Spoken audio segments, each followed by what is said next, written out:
My name is Officer Leonard Fleming with the Dallas Police Department.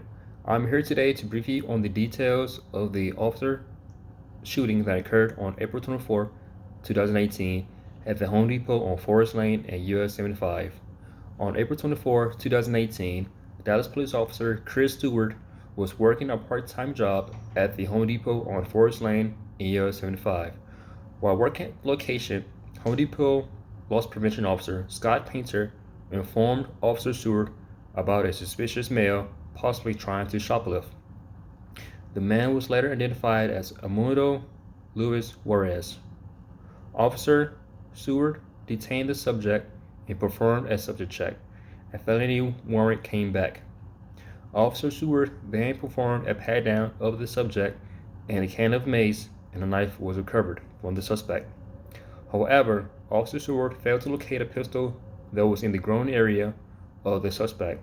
The suspect was now placed in handcuffs and was placed in the back room while Officer Stewart called for transporting units.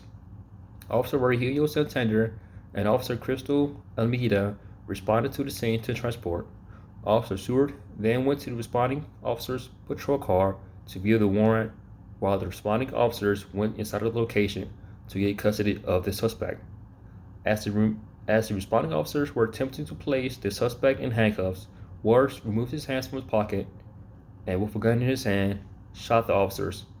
Officer Santander and Officer Ramirez and the loss prevention officer Painter were all shot in the head. One of the officers managed to announce shots fired over the radio. Suspect Waters was then able to escape the location before additional units could arrive.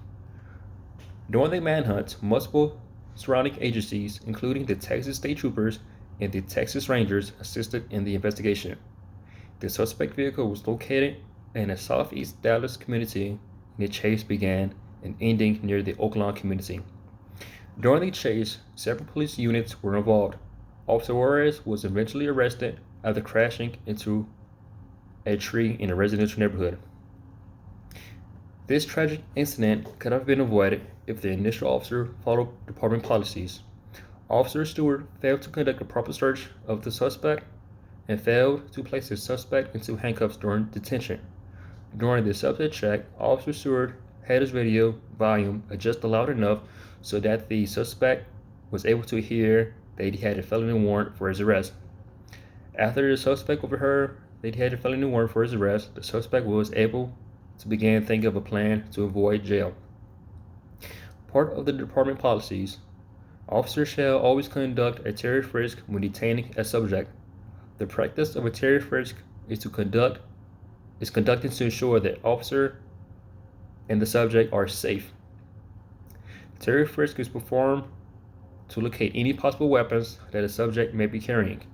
The use of handcuffs during the detention is strongly encouraged, as they can be easily removed if the subject needs to be released.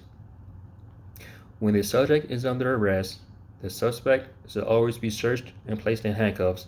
It is not known why Officer Stewart failed to follow procedures, but complacency did play a factor. Other agencies, such as the Texas State Trooper, assisted in the search of the suspect. Because different agencies use different dispatching centers, other agencies received the suspect's bolo a few minutes later. There were incidents that others from surrounding departments were unsure on the description of the suspect or his vehicle and was aware they had left the location.